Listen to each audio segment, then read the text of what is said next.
સામાન્ય માણસને અસર થાય છે એવા મુદ્દામાં જો તમે ઘર ખરીદવા માંગો છો તો તમને કોઈ જ લાભ આ બજેટમાંથી નથી મળ્યો. જો તમે ટેક્સ પેયર છો તો તમને જૂના લાભો અથવા નુકસાન જે છે તમારી સાથે લાગુ છે. જો તમે રોજ પેટ્રોલ અને ડીઝલ ભરવા માટે જાઓ છો તો તમારા માટે આ બજેટમાં કશું જ નથી. જો તમે રોજ જમવા બેસો છો અને હોટલમાં જમવાના શોખીન છો અથવા તો ઘરે બહારથી વસ્તુ લાવીને ખાવાના શોખીન છો તો તમારા માટે પણ આ બજેટમાં કશું જ નથી. જો તમે વિદેશ યાત્રા જવા માટેના શોખીન છો, તમારા પરિવારમાંથી કોઈ સભ્યને બહાર ફરવા જવું છે તો આ બજેટ તમારા માટે કંઈક લઈને આવ્યું છે.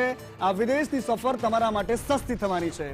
જો તમારા બાળકને તમે હાઈલી એજ્યુકેટ કરવા માંગો છો, એને વિદેશમાં ભણવા માટે મોકલવા માંગો છો અથવા તો યુનિવર્સિટીમાં દેશની અલગ અલગ યુનિવર્સિટીમાં ભણવા માટે મોકલો છો તો એજ્યુકેશન સેક્ટરમાં પણ ફીના નામને અથવા તો એના માટે ઇન્ફ્રાસ્ટ્રક્ચરના નામમાં એમાં કોઈ મોટો ઉલ્લેખ નથી કરવામાં આવ્યો.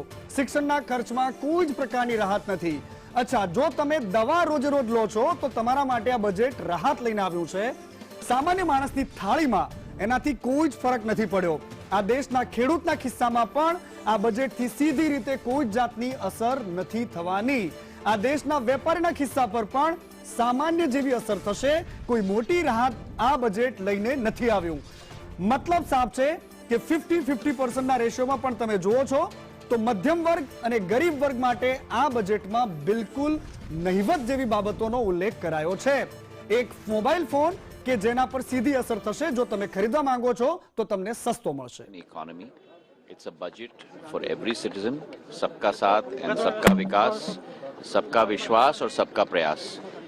Particularly area of telecom, area of donor has got a very good impetus in this budget, and we hope to take forward the Prime Minister's vision of capitalizing on India's growth potential.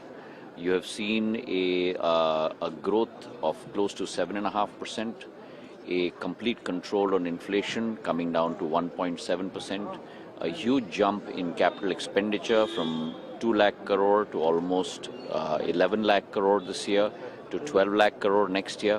So it's a budget that is going to empower India, is going to power India, and is going to take India on its trajectory, which is today the fourth largest economy to the third largest economy by next year and onward and forward.